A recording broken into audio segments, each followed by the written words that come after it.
Racist hotel manager insults a young black woman, but learns the hard way who she really is. O'Hare International Airport buzzed with the usual cacophony of hurried footsteps, rolling suitcases, and the distant murmur of boarding calls. Among the sea of travelers, Café, a small but upscale coffee shop affiliated with first-class hotels, stood as a brief respite for the weary. The line stretched long, but that didn't sit well with Ethan Grant. Ethan, the newly appointed manager of first-class hotel, shifted impatiently from foot to foot, his expression darkening with every second spent in the queue. To Ethan, waiting was beneath him. After all, he had just landed a prestigious position at one of the most exclusive hotels in Chicago, a hotel that prided itself on hosting presidents, CEOs, and dignitaries. His chest swelled with the sense of importance that came with the title.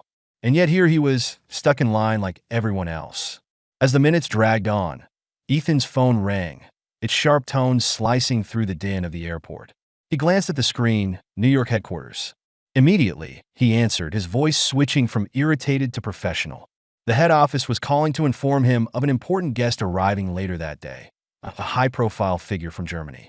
The urgency in their tone matched Ethan's inflated sense of self-importance as they stressed the need for absolute preparation. This guest, they reminded him, was someone whose satisfaction could elevate or tarnish the hotel's reputation in one evening. With the call over, Ethan pocketed his phone and prepared to make his order, only to realize that during his brief distraction, a young black woman had stepped into the open spot ahead of him. Mia Roberts, dressed casually but with an air of quiet confidence, was being attended to by Emily, the young server at the counter. Already in a foul mood, Ethan's agitation boiled over. His mind swirled with annoyance, his ego unable to tolerate the idea that someone could take his place in line, especially at an establishment associated with his hotel. Without hesitation, he barged up to the counter, shouldering past Mia as though she were invisible. "What do you think you're doing?" Ethan snapped at Emily, his voice loud enough to cut through the ambient noise of the cafe. "You attend to me first. Do you even know who I am?" Emily, startled, glanced nervously between Mia and Ethan, unsure how to respond. The tension in the air was palpable, drawing the curious eyes of other customers. Mia, however, remained calm.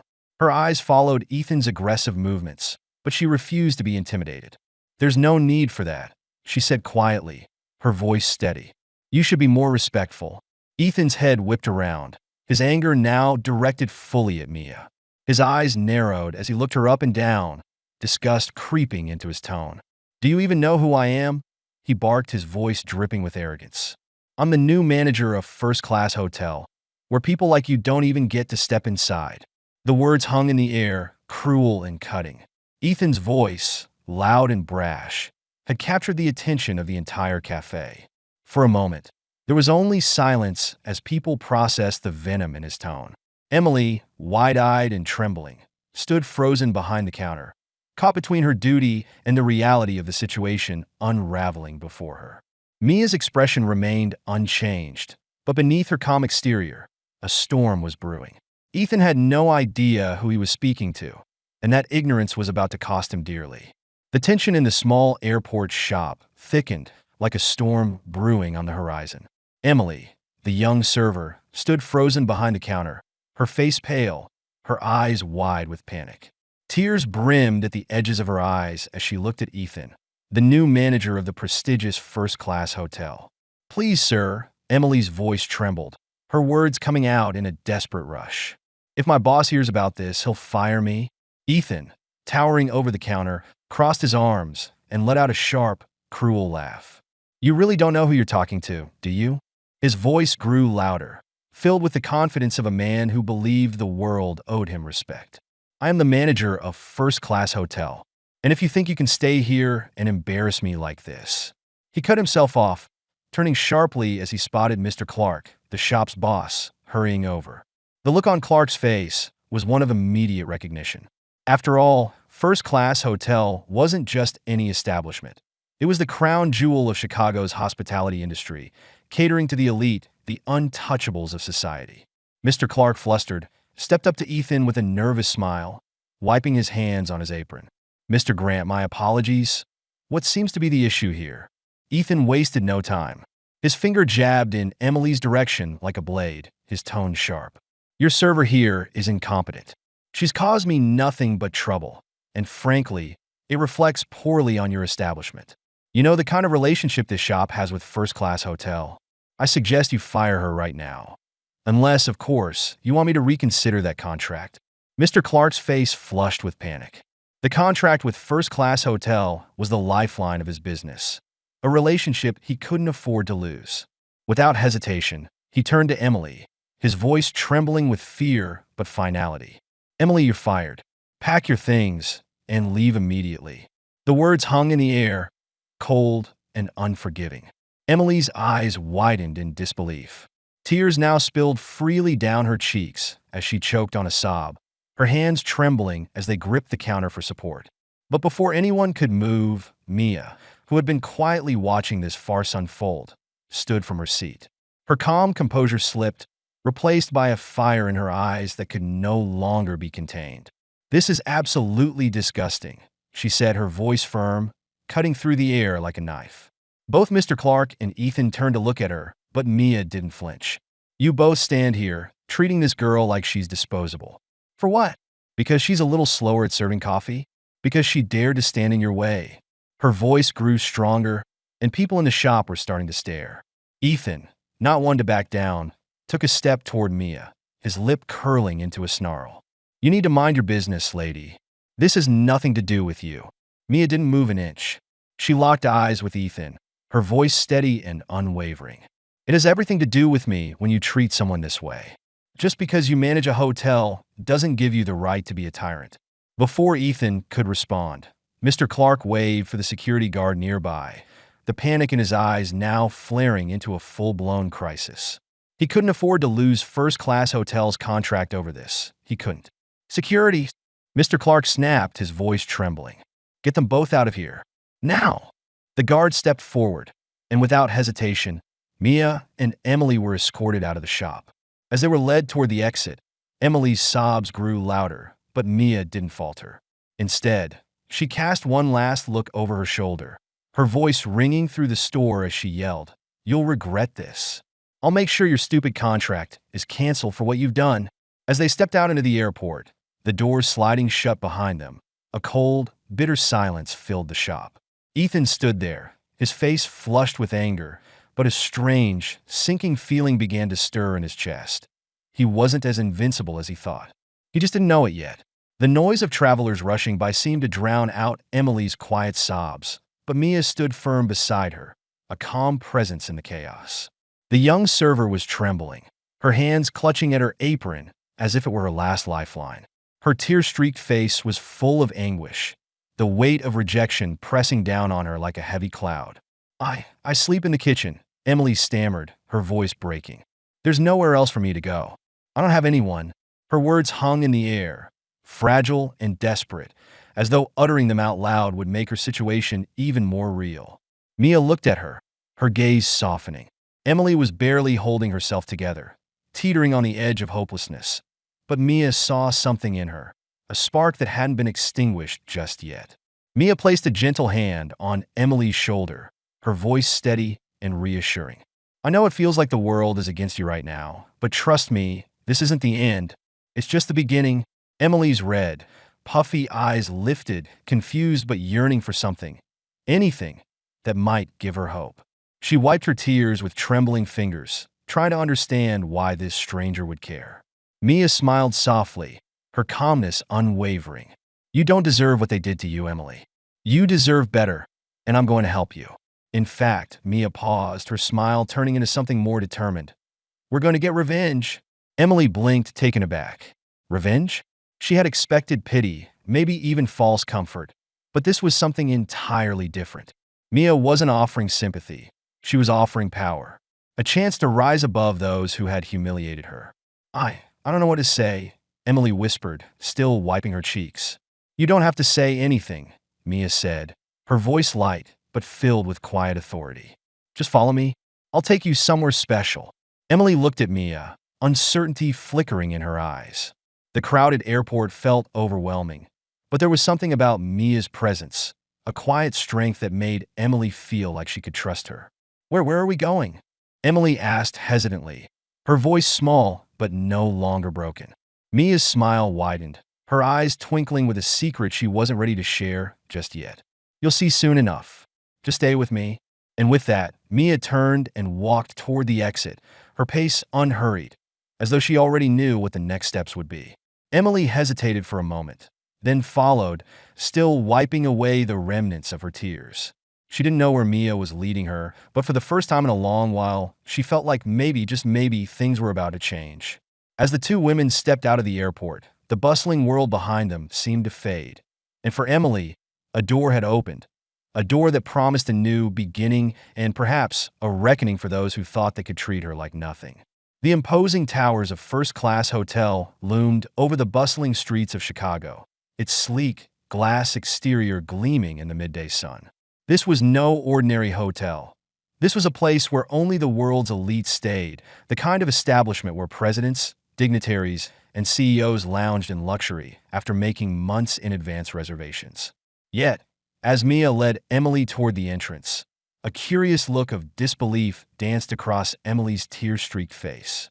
"Wait, this is first-class hotel?" Emily stammered, her voice barely above a whisper, her mind racing with questions. How could someone like her, a girl who only minutes ago was sleeping in the back of an airport shop, be walking through the grand doors of the most exclusive hotel in the city? Mia's expression remained calm, almost playful. "Just watch," she said softly, her confidence never wavering. With her head held high, she strode into the lobby as though she owned the place, because unbeknownst to anyone present, she did. Inside, the first-class hotel lobby radiated opulence. Crystal chandeliers hung above polished marble floors, while uniformed bellhops scurried back and forth, attending to guests who dripped in designer clothes and wore the unmistakable air of wealth. Mia and Emily made their way toward the front desk. At the counter stood Susan, the hotel's receptionist, her perfectly manicured nails tapping away at her keyboard. Her gaze flickered briefly over Mia and Emily, and her face immediately twisted in disdain. Without so much as a greeting or even making eye contact, Susan spoke, her voice dripping with condescension. "This isn't the hotel for you," Susan sneered, waving her hand dismissively as though she had been inconvenienced by their mere presence. Mia, though taken aback by the insult, remained poised. She offered a small, composed smile and calmly responded, "I'd like to check in." Susan rolled her eyes, her annoyance palpable. "Do you have a reservation?" she asked, her tone thick with sarcasm. It was clear that in her mind, someone like Mia didn't belong here.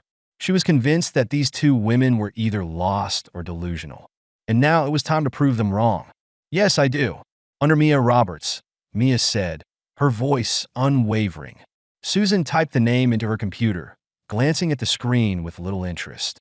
A beat passed, and then another. When nothing came up, Susan's face broke into a wide, mocking grin. She burst into laughter, a sharp sound that cut through the elegant air of the lobby. Well, Susan chortled, barely able to contain her glee. "Looks like you're not on the list." "I knew it. People like you really think you can waltz in here, and—" Before Susan could finish her sentence, Ethan, the newly appointed manager, barked a command from across the room. He had been pacing back and forth, issuing orders to his staff in preparation for the arrival of an important German guest. Hearing Susan's laughter, he turned his head, his eyes narrowing as they landed on Mia and Emily. His face twisted in disgust. The same woman he had insulted at the airport? Here? In his hotel? This was unacceptable. "Is there a problem here, Susan?" Ethan's voice boomed as he stalked over to the desk. Without waiting for an answer, he glanced from Susan to Mia and Emily, his expression growing darker with each passing second. "You two again?" He spat, his voice brimming with barely concealed contempt. "I don't know how you got in here, but I'm going to fix that right now." He squared his shoulders, ready to throw them out himself. In his mind, it was impossible that these two women, especially Mia, had any legitimate reason to be inside the first-class hotel. And with the German guest arriving soon, he wasn't about to let these unwanted guests tarnish the hotel's reputation. But what Ethan and Susan didn't know was that their world was about to be turned upside down. Ethan strutted through the lobby, wearing his arrogance like a crown. His eyes landed on Mia and Emily with contempt. He opened his mouth, ready to spew his usual insults, but before he could speak, the doors swung open, and in walked Mr. Clark, the cafe boss, clutching a stack of papers for his contract renewal. Clark's face turned red as soon as he saw Emily standing beside Mia. The sight of the girl he had fired, now standing in the lobby of the most prestigious hotel in Chicago, was enough to send him into a fury. Without thinking, he stormed over, his hand raised high. The sound of the slap echoed through the lobby as his hand landed on Emily's face. "You stupid girl," he spat. "Do you want to ruin my company? I told you to disappear." Emily staggered, holding her cheek, tears welling up in her eyes. But before anyone else could react, Mia stepped forward, her expression cold and unflinching. In one swift motion, she grabbed Mr. Clark by the collar, twisted, and slammed him to the floor with a judo throw so clean and precise that the entire lobby froze in shock. Gasps erupted. Hotel guests, staff, everyone stood motionless, watching the scene unfold as if time had slowed. Ethan, eyes bulging with disbelief, snapped out of his daze and grabbed his phone, barking into it. "Security, detain them both. I want the cops here immediately." Just as his finger hovered over the phone to dial, the lobby doors opened again. The unmistakable presence of Mr. Roberts, the chairman of First Class Hotel, filled the room. He was a towering figure, both in stature and reputation. Ethan's hand froze midair. His face turned as pale as the marble floor beneath him. Mr. Roberts strode past Ethan as if he didn't exist, heading straight for Mia. Without hesitation, he embraced her warmly, and they exchanged pleasantries in fluent German, their laughter echoing through the now silent lobby. "Mia, why did you ditch the envoys I sent to pick you up?" he asked, grinning, still holding her arm. Mia chuckled, brushing off his question. "Grandpa, I had some things to take care of." The entire lobby watched in stunned silence. Ethan's jaw hung open, his mind racing to process what he was witnessing. The chairman turned to the staff, his voice commanding yet proud. "Everyone, meet Mia Roberts, my granddaughter, and the new CEO of First Class Hotel." The weight of those words landed like a punch. Emily, still rubbing her cheek, gasped. Ethan's face turned a sickly shade of green, and Mr. Clark, still lying on the floor, trembled as the realization set in. They had insulted the future head of the hotel. Mr. Roberts continued, his voice steady but firm. "Mia is now in charge, and I trust you will make some very necessary changes around here." Mia, her calm exterior hiding the storm of frustration from the past few days, turned to Ethan, her voice ice cold. "As for you, Ethan, you're fired. Your behavior will be reviewed for legal action." Ethan stumbled back, his arrogance crumbling before everyone's eyes. He turned desperately toward Mr. Roberts, his voice quivering. "Please, sir, I've been loyal. I'll do anything." The chairman sarcastically replied, "I'm begging you to. Don't let the new CEO sack me." Everyone present there burst into laughter. Mia raised an eyebrow, stifling a laugh as she waved to the security. "Drag him out. We're done here." Two security guards immediately grabbed Ethan, whose pleas echoed down the lobby as he was dragged away like a child throwing a tantrum. As they hauled Ethan out the door, Mia turned her attention to Mr. Clark, still cowering on the floor. She narrowed her eyes. "And you," she said, "you'll wait right here for the police. You assaulted my personal assistant, and you'll pay the fine." Mr. Clark's face drained of all color. "Please, Miss Roberts, I didn't mean—" But Mia cut him off with a wave of her hand. Security moved toward Mr. Clark, but before they could take him away, Emily, her heart too kind for her own good, stepped forward. "Wait," she said softly, her voice trembling. "Please don't send him to jail. He's wronged me, yes, but maybe he just needs to learn his lesson another way." Mia looked at Emily, her expression softening. She nodded. "Fine. He'll pay the fine and face the consequences. But if you're willing to give him a second chance, so am I." Mr. Clark's eyes filled with tears as he nodded furiously, grateful beyond words. With the chaos finally calming down, Mia turned back to Emily, a smile spreading across her face. "You've been through enough. After a month of training at our headquarters in New York, you'll become my personal assistant." Emily's face lit up, tears streaming down her cheeks, not from pain, but from overwhelming relief and gratitude. "Thank you, Mia. Thank you." Mia smiled, wrapping an arm around her new assistant's shoulder. "Let's go. We got work to do."